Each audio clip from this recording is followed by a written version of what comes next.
Salam sejahtera, terima kasih karena bersama dengan saya di Nazilin Unity Channel. Kali ini kita mau cerita sedikit tentang case inquest Zara Khairina. Rentetan bukti inquest Zara Khairina untuk hari yang ke-8. Saudara, saya akan huraikan berdasarkan penjelasan daripada seorang peguam bekas timbalan pendakwa raya yang terkenal, yaitu Liana Marzuki. Saudara-saudara sekalian, kita mau cerita tentang bermula dengan testimoni para saksi. Apa yang kita dapat melalui bukti dalam arus perdana. Saksi yang ketujuh yaitu Dr. Logaraj, Dr. Forensik HQE. Beliau merupakan pegawai perubatan di Jabatan Forensik HQE yang bertugas di hospital mengurus mayat Zara Khairina sejurus selepas kematian. Beliau ulang kali terangkan kepada Ibu Zara, kalau tiada bedah siasat penuh, banyak soalan punca kematian akan kekal tanpa jawapan. Tapi Ibu Zara pula menandatangani borang enggan bedah siasat atas kehendak sendiri bersama saksi keluarga. Polis memaklumkan borang autopsi menyeluruh tidak dikeluarkan. Kalau tiada memang autopsi penuh tak boleh jalan. Itu adalah penerangan yang diterima.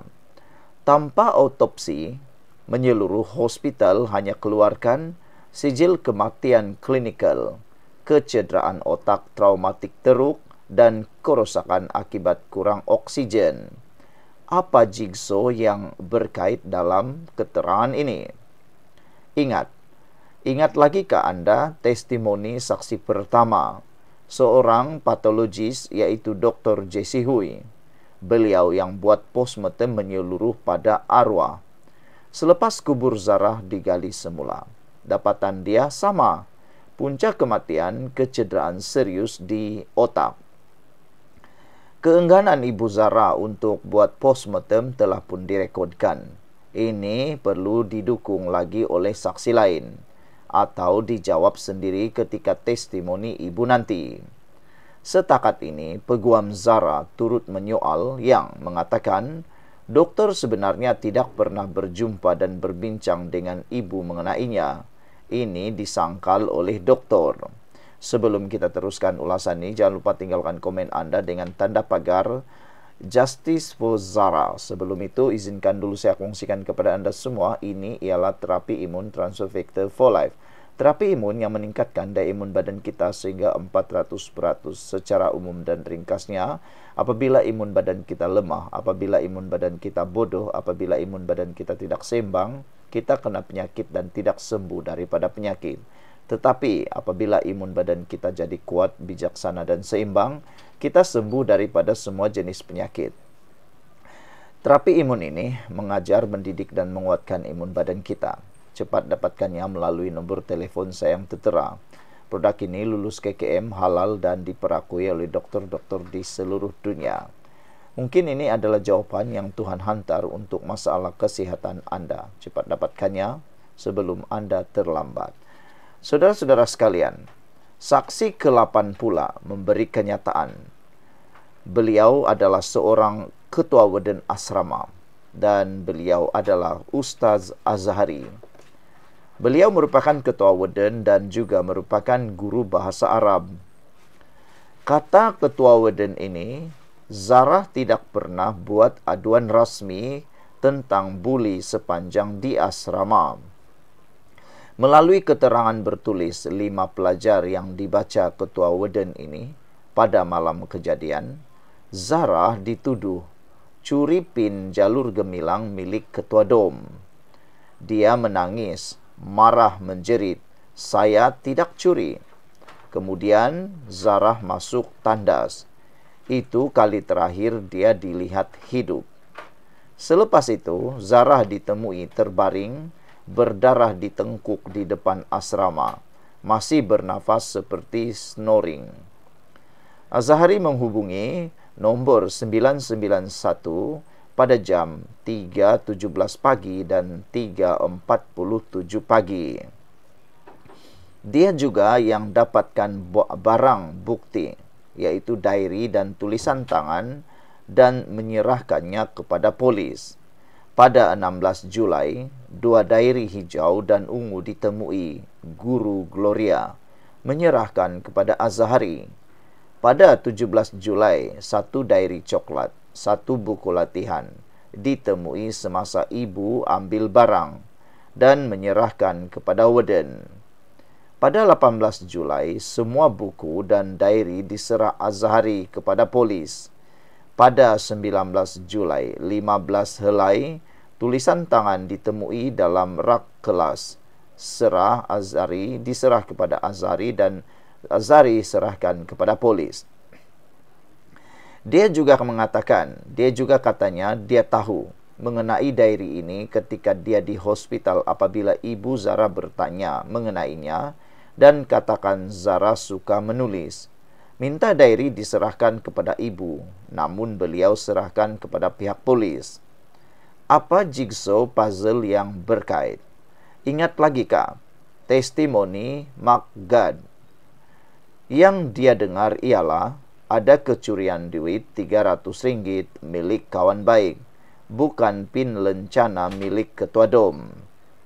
Ingat lagi testimoni saksi kedua mengenai diary Zara yang ada tulisan orang kedua dan ada nota pasal ibunya juga. Keterangan warden ini akan membentuk rantaian bukti atau chain of evidence. Saya kupas selepas ini, kata beliau. Jadi, percanggahan yang berlaku. Nombor 1. Punca buli, adakah duit atau pin? Mark Gad, saksi yang ke-6, menyatakan Zarah dituduh curi duit RM300 kawan baik. Ketua warden pula, yaitu saksi ke-8, Zarah dituduh curi pin jalur gemilang.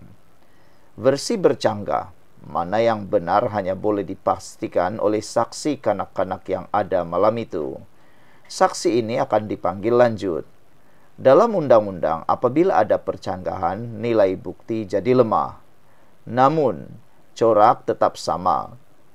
Zarah dituduh mencuri dan dimalukan. Itu fakta yang tak berubah. Kalau tuduhan ini betul, yang perlu dinilai ialah impak kepada jiwa dan mental Zarah ketika itu. Kedua, punca tiada postmortem. Versi keluarga, ibu kata beliau rasa tidak dimaklumkan sepenuhnya seolah-olah ditipu. Versi doktor dan polis, ibu sendiri tanda tangan borang enggan selepas diberi penerangan. Dua versi ini berlawanan. Dalam keadaan begini, undang-undang mengajar kita, jangan hukum sebelum jelas. Trauma boleh buat seseorang keliru. Implikasi kepada keluarga dan kes. Jika benar ibu enggan, peguam beliau kena jelaskan konteks. Adakah keputusan dibuat dalam keadaan tertekan tanpa kefahaman penuh?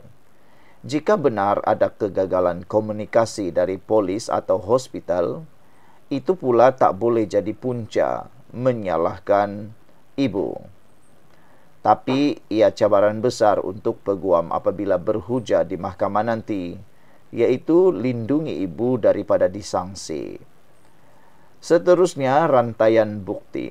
Rantaian bukti penting untuk memastikan bukti yang ada tidak ditambah atau diganggu. Macam button berlari, apabila diserah banyak kali kepada orang berlainan, kena smooth, tak jatuh. Kalau tak, kalah. Bukti paling utama sekarang ialah diary dan nota tulisan Zara. Melalui bukti warden, ada yang sekolah jumpa sendiri, ada yang jumpa ketika ibu ambil barang, dan semua diserahkan kepada polis. Soalan akan timbul di mana dijumpai dan siapa handle dari mula. Pelajar atau guru lain ada akseskah? Adakah mereka telah membaca dan usik dokumen? Ini akan diuji oleh peguam Zara. Betulkah rantaian bukti terjaga hingga dalam jagaan polis selepas diterima dari sekolah? Tambah ada tulisan seorang lagi selain Zara tambah ada nota mengenai ibunya. Peguam kena pastikan keadilan untuk Zara. Kalau bukan diary dan tulisan dia, perlu melawan dan timbal balas bukti lain supaya coroner boleh buat keputusan. Diary ini penting untuk dikaji betul atau tidak.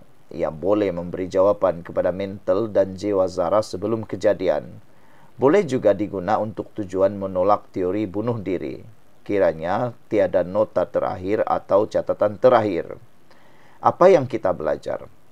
Percanggahan fakta akan buat bukti di KIV, ditimbang nilai percaya, dan memerlukan saksi atau bukti sokongan lain pula. Chain of evidence atau rantaian bukti elemen penting dalam kes. Ini jagaan barang kes dari tempat kejadian hingga hari dibawa ke mahkamah. Kalau pecah atau koyak, bukti yang kredibel pun boleh ditolak. Sebagai penutup dan kesimpulan, banyak percanggahan ini menunjukkan kes Zara masih penuh misteri. Undang-undang tidak boleh dibuat atas persepsi semata-mata. Perlu saksi dan bukti nyata. Jigsaw puzzle 1 dibentuk oleh pendakwa. Jigsaw puzzle 2 akan dicantum oleh peguam keluarga.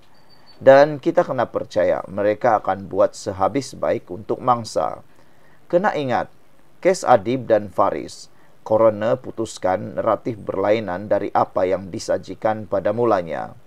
Makanya boleh wujud apa-apa kemungkinan. Kuncinya kesabaran dan melawan pepandiran. Tugas kita berdoa agar ditunjukkan kebenaran dan adik Zara mendapat keadilan. Sekian dulu untuk kali ini. Jangan lupa tinggalkan komen Anda. Bye-bye.